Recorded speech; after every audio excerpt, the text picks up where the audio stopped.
Hello बच्चों, आइए प्रश्न को देखते हैं। प्रश्न दिया गया में बिंदु ए कोस अल्फा और ए साइन अल्फा से रेखा एक्स कोस अल्फा प्लस में वाई साइन अल्फा बराबर पी पर खींची गई लंब की माप ज्ञात कीजिए। बच्चों, इस प्रश्न की जो हमारी मुख्य अवधारणा वो क्या बनती है? मुख्य अवधारणा। हमें बच्चों एक रेखा दे रखी है और यहाँ पे कोई बिंदु मान लेते। इस बिंदु से इस रेखा पर क्या डाला गया? लंब डाला गया है। और इस रेखा का समीकरण होता है हमारा ए एक्स प्लस में बी वाई प्लस में सी बराबर होता है 0 के। और इस बिंदु के निर्देशांक होते हैं हमारे x1 और y1।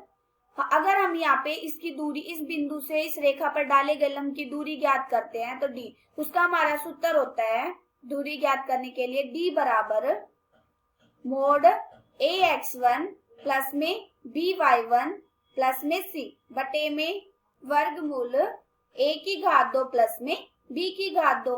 अब ये देखो हमें क्या दे रहा है? हमें प्रश्न में बोल रखा है कि एक रेखा दे रखी है और यहाँ पे कोई एक बिंदु है। इस बिंदु से इस रेखा पर क्या डाली गई है? लंब डाली गई है।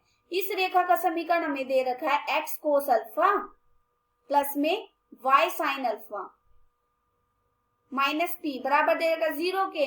और इस बिंदु है ना, जो इस बिंदु के हमें निर्देशांक दे रखे हैं ए कोस अल्फा और क्या दे रखा है? ए साइन अल्फा। और क्या बोला है कि इस बिंदु से इस रेखा पर क्या डाली गई? लंब। हमें इस रेखा पर डाली गई लंब की माप मतलब हमें दूरी निकालनी है। तो हमें पता है इसका सूत्र क्या होता है?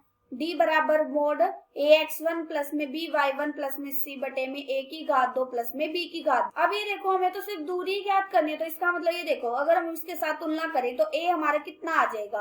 a बराबर आ जाएगा हमारा कोस अल्फा और b हमारा कितना आ जाएगा? Sine alpha. और c बराबर कितना दिख रहा है? माइनस के p।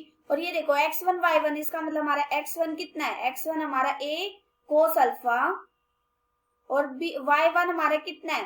a sine alpha. अब हम क्या करेंगे? सूत्र में लगा देंगे। हमें दूरी तो ज्ञात करनी है, दूरी हमारी ज्ञात हो जाएगी, लंब की माप ज्ञात हो जाएगी। जब हम इस सूत्र में लगाएंगे इनकी सबके मान तो यहाँ से कितना आ जाएगा हमारा? ये आ जाएगा d बराबर मोड था, मोड क्या था? कोस अल्फा, कोस अल्फा, क्योंकि a x1 था ना और a हमारा कितना? कोस अल्फा और x1 कितना? a cos alpha. तो यहाँ से कितना आ जाएगा हमारा? कोस अल्फा गुणा में a कोस अल्फा प्लस में फिर आगे कितना था हमारा? b y1, b हमारा कितना? साइन अल्फा और y1 कितना? a cos alpha. तो यहाँ से कितना आ जाएगा? साइन अल्फा गुणा में a साइन अल्फा। यहाँ पे देखो c हमारा कितना आ जाएगा? माइनस p, क्योंकि c प्लस में है वहां पे। तो माइनस के p बटे में वर्गमूल a की घात 2 प्लस में b की घात 2 था। तो यहाँ से कितना आ जाएगा? कोस की घात 2 अल्फा प्लस में साइन की घात 2 अल्फा। अब ये देखो हम जानते हैं कि अगर हमारे पास साइन स्क्वायर अल्फा प्लस में कोस स्क्वायर अल्फा होता है तो क्या होता है? 1 होता है। तो यहाँ से कितना आ जाएगा हमारा? नीचे तो 1 नहीं आ जाएगा क्योंकि कोस स्क्वायर अल्फा प्लस में साइन स्क्वायर अल्फा ही तो है। तो यहाँ से कितना आ जाएगा? ये आ जाएगा मोड। अब ऊपर से देखो, जब हम ऊपर से इन दोनों फलनों से a उभयनिष्ठ ले लेंगे तो यहाँ से कितना आ जाएगा? अंदर ही आ जाएगा कोस की स्क्वायर अल्फा प्लस में साइन की घात 2 अल्फा आ जाएगा माइनस में p बटे में नीचे कितना आ जाएगा हमारा?